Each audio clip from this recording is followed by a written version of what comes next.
Before we dive in, hit that subscribe button if you believe real stories deserve real voices. Like, comment, and share because what you're about to hear should never have happened anywhere, especially not inside one of America's most infamous jails.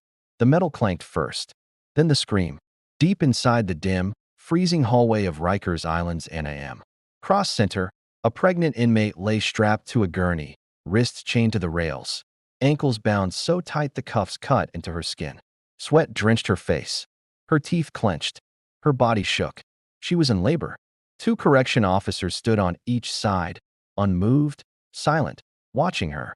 A nurse kept glancing around nervously, unsure if she should help or wait for approval. Emergency protocols were ignored. Forms weren't signed. Orders weren't followed. And the inmate, 26-year-old Marisol Reyes, realized she might be about to give birth in chains, with no family, no protection, and no one willing to help. "What are you waiting for?" she screamed. "Please, just take these off." But no one moved. The hallway smelled like bleach and rust. Somewhere in the distance, another inmate yelled for a phone call. A door slammed. Keys jingled. But that hallway, the one where Marisol trembled and pushed, felt like a forgotten corner of the prison, like someone had deliberately placed her there. And then it happened. A contraction hit so violently her entire body arched. The nurse finally lunged forward to assist, but one of the officers blocked her with a stiff arm. "Hold on," he said. "Captain's orders." Captain's orders? For what? Why would anyone care about how she gave birth, unless they were hiding something? Marisol's breath hitched. Her mind raced. This wasn't just neglect. This wasn't just cruelty. Someone didn't want her leaving that jail alive with that child. And as she felt her baby crowning, still chained, still trapped, she understood the truth. This wasn't an accident. It was the final step in something that began months before, long before she ever knew she was pregnant. A conspiracy born in the shadows of Rikers. But how did she end up here?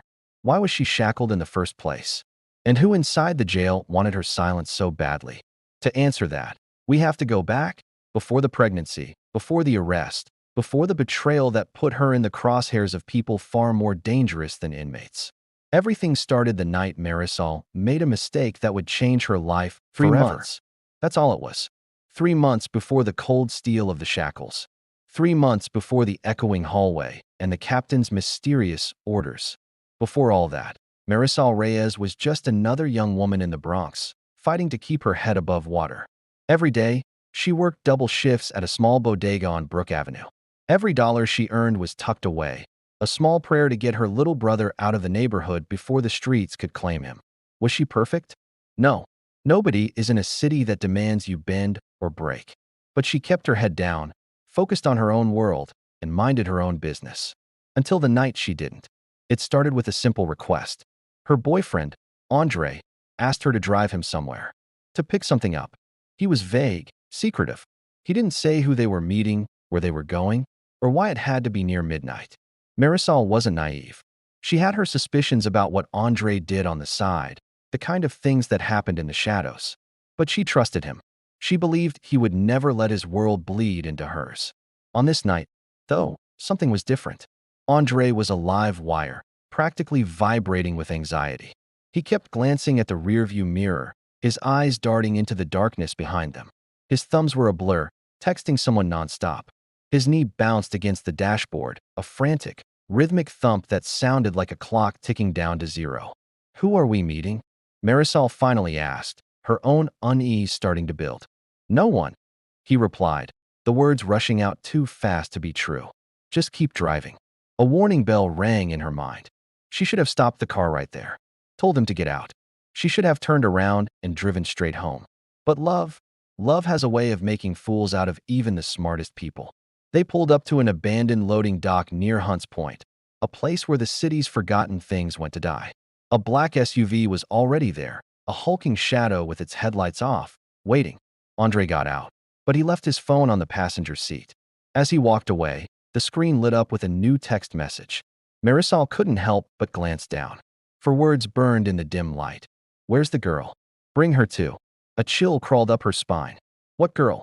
Before the question could fully form in her mind, the doors of the SUV opened. 2 men emerged. They were big, hard-faced, with the kind of cold, dead eyes that come from a life of something other than honest work. Andre walked towards them, his shoulders tight, his hands raised in a gesture of peace. But his voice, when he spoke, trembled. It wasn't just fear of them. It was fear for her. Seeing this, Marisol's protective instincts kicked in. She pushed open her car door. "Stay inside." Andre's voice was a sharp crack in the night air. But it was too late. One of the men had already spotted her. A slow, cruel smirk spread across his face. "There she is. Bring her." Andre moved to block their path, his body a shield between them and Marisol. "She's not part of this," he pleaded. But the tallest man just shoved him aside like he was nothing. "Everything changed when you opened your mouth, kid." Opened his mouth. What did that mean? About what? About who? Marisol started backing away toward the safety of her car, but another SUV screeched to a halt right behind her, its headlights pinning her in place. She was boxed in. The dread that had been simmering in her stomach now boiled over, a wave of heat rising up her spine. This wasn't a simple pickup. This was something much bigger, much darker. She had never seen these men before in her life. But they knew her, and they wanted her for a reason she couldn't begin to fathom. Andre lunged toward her, his face a mask of regret. He whispered, "I'm sorry. Marisol, I'm so sorry." Then, everything happened at once. A gun was raised. A bright flashlight beam hit her eyes, blinding her. A rough hand grabbed her arm, yanking her forward. And then, sirens. The wail tore through the night. NYPD cruisers swarmed the loading dock like a pack of wolves, tires screeching, red and blue lights painting the scene in flashes of chaos. The men scattered instantly. Andre ran, disappearing into the shadows. But Marisol froze, a deer in the headlights. Officers were everywhere, shouting commands, their voices a confusing roar. One of the SUVs sped off, nearly clipping an officer on its way out. And in that whirlwind of confusion, something small and heavy was tossed onto her passenger seat. She didn't see who threw it. She didn't even know it was there. But the cops did. Within seconds, she was being slammed face down onto the gritty pavement.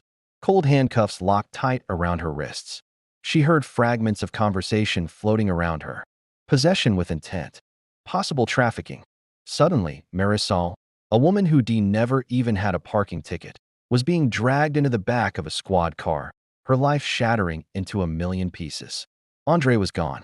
The menacing men were gone. And the truth, whatever it was, had vanished with them. She was left alone, drowning under the weight of their crimes. But what she didn't know, what no one bothered to tell her, was that the bag of drugs wasn't the only thing that was planted that night. There was something else. Something far more dangerous, far more valuable, and far more likely to get someone killed. A secret so deep, everyone involved wanted it buried, even if it meant burying her right along with it. Her world had been turned upside down in a matter of minutes. The charges were serious, the evidence seemed concrete, and her explanations sounded like desperate lies. The system, she quickly learned, wasn't interested in the truth, it was interested in a conviction. Her court-appointed lawyer urged her to take a plea deal. "They have you on camera at the scene, Marisol. They found the bag in your car. It's a tough case." But she refused. She wouldn't plead guilty to something she didn't do. So she sat in a cell, waiting for a trial that felt like a death sentence. The days bled into one another, a gray montage of fear and confusion. Where was Andre? Did he set her up? Or was he a victim too? The questions haunted her every waking moment. Then, a new player entered the game. A disgraced former detective named Jack Corrigan, now working as a private investigator, showed up at the jail. He'd been hired by an anonymous client to look into her case. He was gruff, cynical, and looked like he'd seen too much of the city's dark side. He didn't seem to believe her at first, but something in her story, in her fierce insistence of innocence, caught his attention. "You retelling me you just happened to be at the wrong place at the wrong time?" he'd asked, his voice laced with skepticism. "I'm telling you I was put there," she replied, her voice steady despite the fear. Corrigan started digging. He pulled old case files, called in favors with contacts who wished he'd forget their numbers, and began to connect the dots. The men at the loading dock weren't just common street-level thugs. They were connected. The abandoned dock wasn't random. It was a known transfer point for a powerful organization that had its fingers in everything from smuggling to politics. And Andre wasn't just a small-time dealer. He was an informant for a federal task force, one that was closing in on a major player. He had gotten scared, and he had tried to use Marisol as leverage, as some kind of insurance policy. But it had backfired spectacularly. The text message, "Where's the girl? Bring her too," wasn't about a drug deal. It was about a witness. Someone else had been there that night, someone who saw something they weren't supposed to see. The men weren't there for Andre. They were there to silence the real target. And when the police arrived, they needed a fall guy, fast. Marisol was the perfect scapegoat. But Corrigan discovered the most crucial piece of the puzzle. The something else planted that night. It wasn't in her car. It was on her. In the chaos of the arrest, one of the real targets, trying to ditch evidence, had slipped a tiny, encrypted data chip into the pocket of her jacket. It contained a ledger, names, dates, bank accounts, a complete roadmap of the entire criminal enterprise, linking street-level operations to powerful figures in the city's elite. The bag of drugs was just a distraction. The real prize was the chip. And now, everyone was looking for it. The organization wanted it back to protect themselves. The feds wanted it to make their case. And Marisol was in the middle, a pawn in a game she never even knew she was playing. Her life was no longer just about proving her innocence. It was about survival. Because now, she wasn't just a framed woman. She was the woman who held the secret that could bring the entire city's underworld crashing down. And they would stop at nothing to get it back.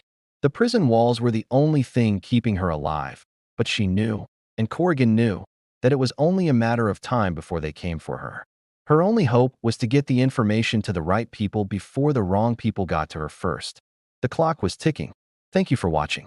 If you're intrigued by Marisol's story, make sure to like, subscribe, and hit that notification bell so you don't miss what happens next. Rikers Island didn't smell like a jail. It smelled like a place where hope went to rot. The moment Marisol stepped inside, chains clinking at her wrists and paperwork clipped to her file, she realized just how quickly innocence could vanish in a system that didn't care who you were, only what you were charged with. They processed her like she was already a convict. Mugshot, fingerprints, a dehumanizing strip search. Questions were fired at her by people who didn't even wait for the answers. Her public defender called the case unfortunate but manageable, then immediately pushed a plea deal at her before she could even explain a single detail. She refused. She wasn't going to plead guilty to something she didn't do. She wanted the truth to come out. She wanted the men from that parking lot found. She wanted Andre found. But the more she pushed for the truth, the worse things got for her. Within her first week at Rikers, she noticed something strange, something unsettling. A female officer, Officer Klein, kept watching her.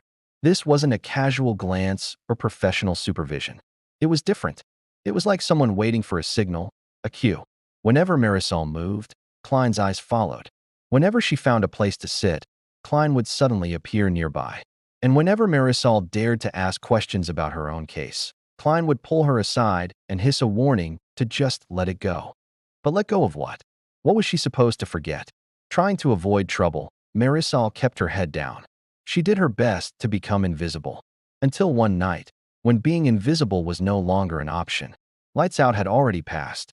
The dorm was quiet, except for the ragged coughing of a woman detoxing in the corner.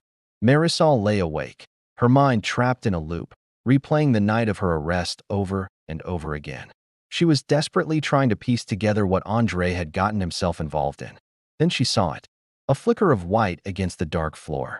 A folded sheet of paper being pushed under her cell door. Her heart started pounding against her ribs as she snatched it, her fingers trembling.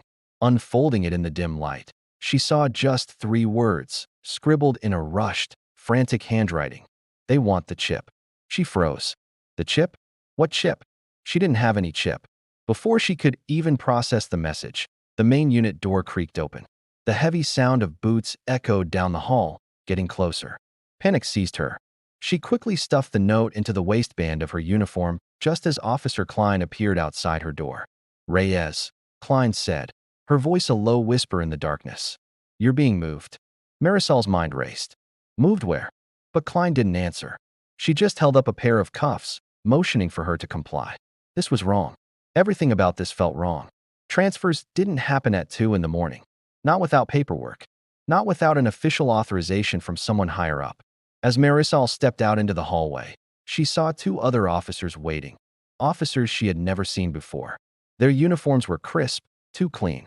Their faces were stiff, their expressions unreadable. They didn't look like regular corrections officers. They looked like men who did favors, the kind you didn't ask for. They walked her away from the main dorms, deeper into the underbelly of the jail, through corridors she'd never seen. As they descended into the bowels of the building, Marisol felt a sharp, unfamiliar flutter in her abdomen. She didn't know it then, couldn't have known, but she was already pregnant. Weeks pregnant, carrying a life that would unknowingly turn her from a victim into a primary target. They finally stopped near a remote maintenance room, far from any cameras or witnesses. One officer unlocked the door. The other gave her a rough push inside. And there, sitting on a metal stool under a single, flickering light bulb, was Captain Durant. He was a man whose reputation slithered through the halls of Rikers like a rumor soaked in gasoline. Corrupt, untouchable, a man known for making problems disappear. He didn't even look at her at first. He just sat there, calmly rolling a small object between his fingers. It was a USB drive, smooth, white, barely bigger than a thumbnail. A chip. Marisol's breath caught in her throat. Durant finally looked up, his eyes cold and empty. His voice was calm, too calm, which made it all the more terrifying. This was found in the evidence bag from your arrest. I don't think it belongs to you. Marisol stared back, refusing to show fear. I've never seen it before in my life. A smirk twisted Durant's lips. I know, but someone hid it with you. And whoever that was, they want it back. He stood up slowly, the stool scraping against the concrete floor, and began walking toward her. That means you're a loose end, Reyes. A loose end. The words wrapped around her throat like a noose, suffocating her. Durant pocketed the chip, leaned in so close she could feel his breath on her cheek, and whispered, "So here's your only job now. Stop asking questions. Stop talking. Stop digging. Or the next time you scream, no one will come running." The two officers escorted her back to her cell without another word. But the damage was done. The threat was clear. Someone had used her. Someone wanted her silent. And someone inside Rikers, someone with power, was working with the very same people who tried to take her that night in the parking lot. The chip, whatever was on it, was worth betraying her for. It was worth killing for. And holding on to the truth Marisol was about to learn was going to cost her far more than just her freedom. Thank you for watching.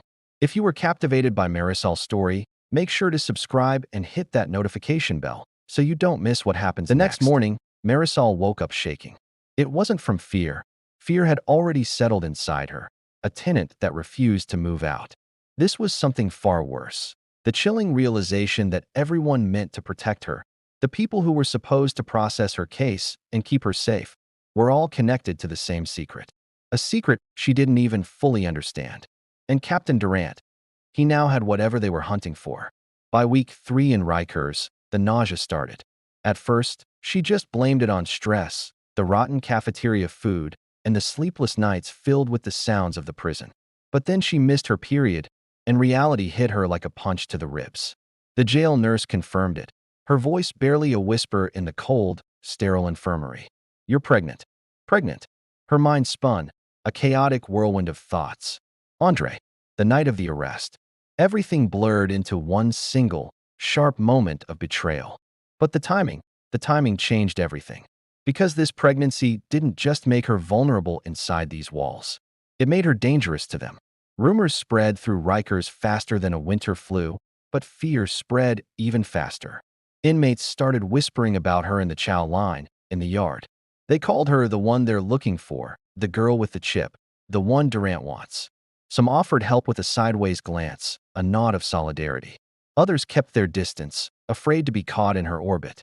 But one inmate, Tasha King, took her under her wing. Tasha was a former gang runner with more scars than stories, and she wasn't acting out of kindness. It was about survival. One night, as they scrubbed trays in the hot, steamy kitchen, Tasha leaned in close, her voice a low rumble. "Listen," she whispered, the clatter of metal trays masking her words. "You're caught between two groups. Whoever set you up, they want you gone. And Durant? He's not working for the prison. He's working for somebody on the outside. That chip you're connected to? People are willing to spill blood over it." Marisol swallowed hard, her throat suddenly dry. "What's on it?" Tasha shrugged, her eyes scanning the room. "Could be anything. Money laundering, drug routes, corruption logs, blackmail. Whatever it is, it's big. And if Durant thinks you know more than you're letting on, you're a problem." Marisol's voice dropped to a desperate whisper. I didn't even know it existed. Tasha let out a small, humorless smirk. Doesn't matter. The moment they used you as a drop point, you became a part of their chain. And people like us? We don't survive for long when we re-part of someone else's chain. For a moment, the world felt unbearably small. Concrete walls, steel bars, secrets too dangerous to write down. And a child, a tiny life growing inside her, who never asked for any of this. That night, she finally got a chance to use the phones. Her hands were shaking as she dialed Andre's number, the one she knew by heart. A cold, automated voice answered. The number was disconnected. No forwarding line. No voicemail. No trace. It was like he'd just evaporated into thin air. And that's when the most painful truth settled in. He didn't run because he was scared for himself. He ran because he knew they'd come for him next if he stayed anywhere near her. He had abandoned her to save his own skin. Still, she needed answers. She needed someone, anyone, on the outside who still cared. So she called her brother, Mateo, the only family she had left. He was her last hope. She arranged a visit, clinging to the thought of seeing a friendly face.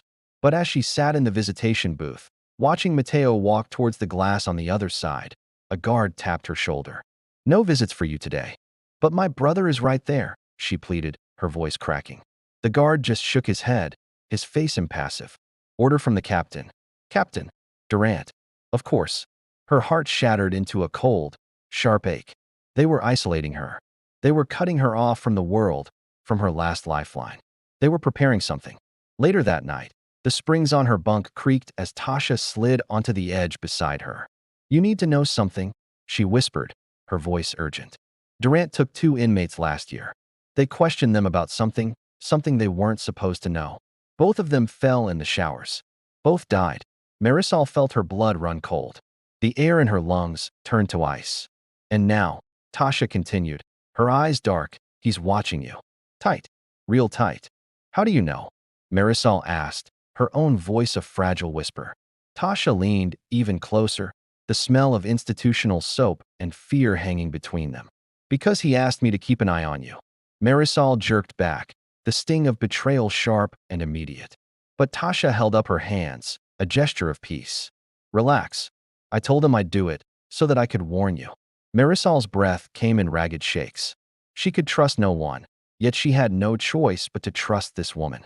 And you need to hear this, Tasha said, her tone grim. Durant ain't waiting for your court date. He's waiting for the right moment. The moment you slip up. The moment you're somewhere no cameras work. Somewhere no one can help you. A single, desperate question escaped Marisol's lips. Why me?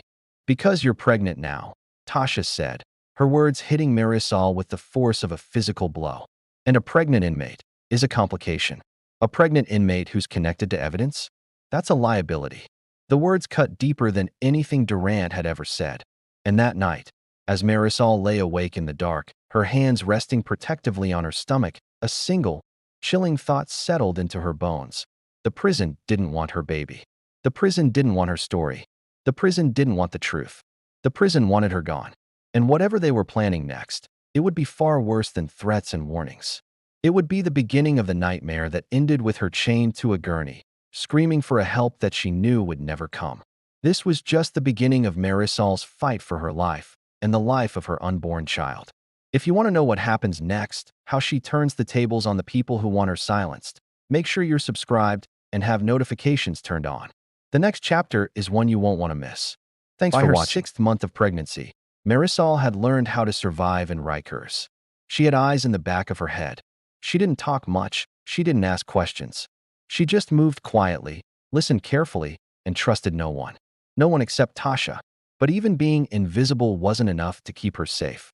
One evening, as the unit was getting ready for lockdown, a fight broke out between 2 inmates near the showers. The scene was pure chaos. Officers rushed in, alarms blared, and inmates were yelling.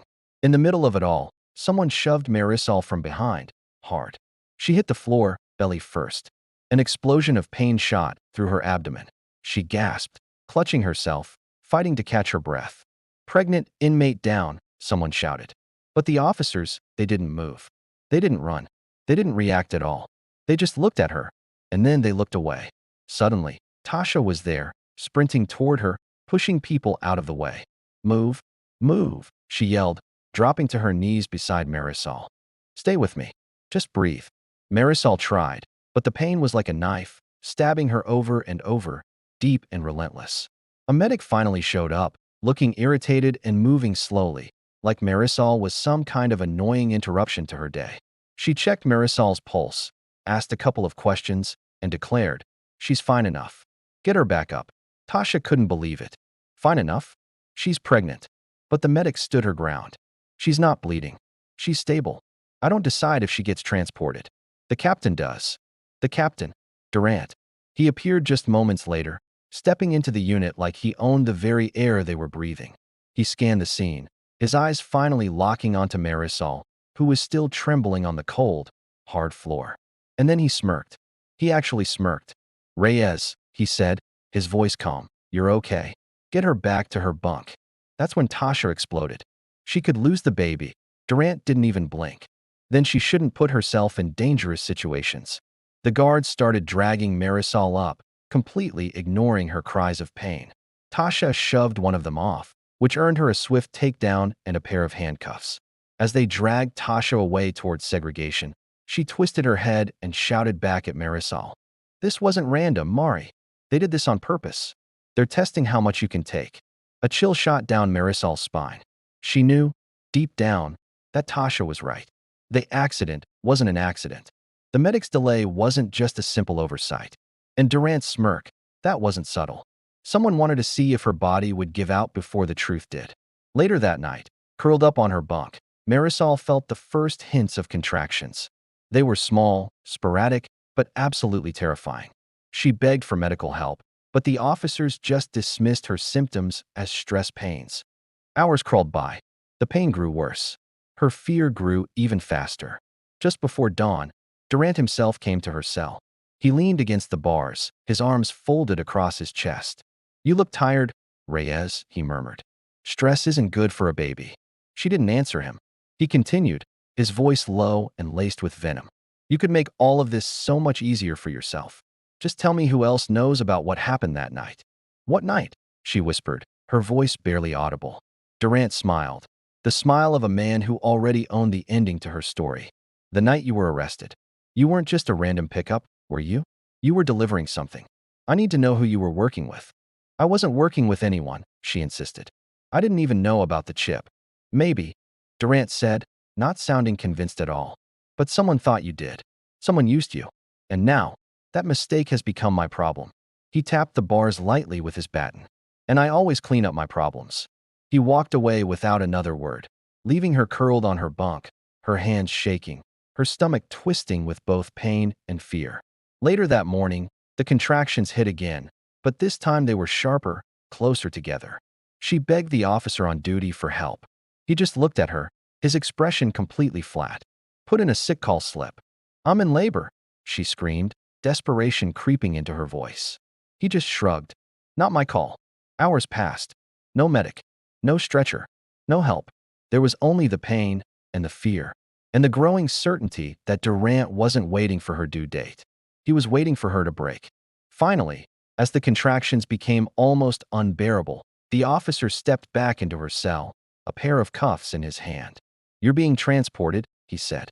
"Finally," she whispered, a wave of relief washing over her. But when she looked out into the hallway, her blood ran cold. They weren't taking her to the infirmary. They weren't taking her to a hospital. They were taking her down a corridor she had seen only once before, the same hallway from the night she arrived. The hallway where the lights always flickered. The one where cameras mysteriously failed. The place where Captain Durant made inmates disappear. As they strapped her to a gurney, wrists, ankles, a heavy belly chain tightening across her swollen stomach, she finally realized the terrifying truth. This wasn't a medical transport. This was a setup. This was the beginning of the moment she was meant to die in childbirth, unless fate, or someone brave enough, could find a way to intervene. The wheels of the gurney screeched against the concrete, pushing Marisol deeper into the restricted wing. Every single bump sent a fresh wave of pain ripping through her body. Her forehead was drenched in sweat, her breaths coming in sharp, panicked gasps. Two officers walked beside her, completely silent, stone-faced, refusing to even look at her. She knew this wasn't about safety. This was about making her disappear. They stopped in that same dim hallway from the beginning of her nightmare. The one with the broken lights and the dead cameras. A place perfectly designed for silence, for secrets. And then he appeared. Captain Durant. His hands were clasped behind his back, his uniform perfectly crisp, his eyes as cold as ice. Just like the first time. Reyes, he said softly, his voice dripping with condescension. You really should have taken my advice. You should have stayed quiet. Just then, a powerful contraction slammed through her. She screamed, begging them, pleading with them to remove the shackles so she could push. But Durant just shook his head. Regulations, he said, mocking her. Nothing personal. The nurse standing next to him was trembling, clearly terrified. Captain, she's crowning. The restraints, they're dangerous for the baby. Durant leaned in close to Marisol, his voice a low growl. You get paid to follow my orders. Now do your job. The nurse swallowed hard, tears welling in her eyes, but she moved to assist. The two officers, they didn't step forward to help. They stepped back to watch. Marisol sobbed, the cold metal of the cuffs cutting into her wrists as she struggled against them. Please, she cried out, please don't let my baby die. I didn't do anything wrong. Durant crouched down beside her, his voice a venomous whisper. That's the whole point, Reyes. You don't know anything. And that makes you unpredictable. Another contraction hit, stronger than any before. Her scream echoed down that empty, forgotten corridor. And then, something else. The sound of footsteps thundering towards them. A voice shouted, "Don't touch her." Everyone turned. It was Tasha. She was bruised, bleeding from her lip, her hands still cuffed behind her back. Somehow, she had escaped segregation. She had set off alarms, fought her way across the entire jail, just to find Marisol. Two officers tackled her instantly, slamming her to the ground, but she kept yelling. Durant, it's over. You're done. She wasn't the drop. Andre was. You grabbed the wrong person. Durant froze. Marisol's breath hitched in her throat. Tasha kept shouting, even as they tried to drag her away. Andre was the one carrying the second chip. He switched cars that night. He set her up so they'd miss him. Durant, your people lost the chip because you were chasing the wrong target. Durant's face twisted into something dark and truly dangerous. He took a step toward Tasha. You should have stayed in your cell. But before he could reach her, there was a sudden rush of fluid. One final, all-consuming contraction. And then a cry. A tiny, powerful cry that pierced through all the lies, the cover-ups, and the conspiracies. The baby was born. Marisol sobbed with relief, reaching out with trembling hands. But the nurse hesitated, her eyes flicking to Durant, waiting for permission. And for the first time, Captain Durant looked uncertain. Not guilty, not even afraid, just uncertain, because this was no longer a secret. This wasn't a quiet disappearance in a dark corner of the jail. This was a witnessed birth, right in the middle of a hallway where nothing was ever supposed to happen. And then, another voice shattered the tension. Don't move. Hands where we can see them. Internal affairs. 3 investigators stood at the end of the hall, badges raised, guns drawn. Tasha laughed, a bloody grin spreading across her face. Told you, Captain. You messed with the wrong one. Durant backed up, his eyes wide with panic as the lead investigator barked orders. We've been tracking inmate complaints, staff reports, and missing evidence connected to your unit for weeks. It's over, Durant. The nurse, finally free from his control, rushed the newborn into Marisol's arms. Marisol held her child tightly, sobbing into the tiny blanket. For the first time since this entire nightmare began, she felt a glimmer of safety. The officers who had stood by and watched were cuffed. Durant himself was forced to the ground, still protesting, still trying to twist the story. But it didn't matter anymore. That hallway, once a symbol of silence and fear, now echoed with the sounds of justice closing in. IA agents gently lifted Tasha onto a stretcher right next to Marisol's. You saved my life, Marisol whispered, her voice thick with emotion. Tasha just smirked. Nah, I just hate bullies.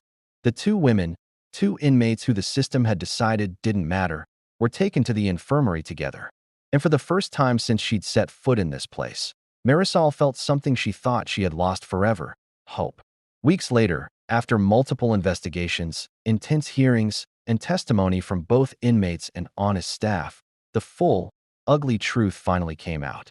That chip contained financial records, tying Captain Durant and a whole crew of corrupt correction officers to a massive, off-the-books smuggling operation. Andre, the father of Marisol's baby, had been working with them, but he double-crossed them and used Marisol as an unknowing decoy to make his escape. Durant tried to silence her because he was convinced she knew where the second chip was hidden. The irony? She never knew a thing. Andre was arrested just a few days later, and the second chip was found right where he'd stashed it, in a storage unit. And Marisol? All charges against her were dropped. She walked out of the gates of Rikers holding her daughter, a free woman. Tasha received the medical care she needed, full legal support, and was transferred to a much safer facility. Advocates and news outlets started calling her the whistleblower of Rikers. The story of a woman forced to give birth in shackles spread like wildfire across the country.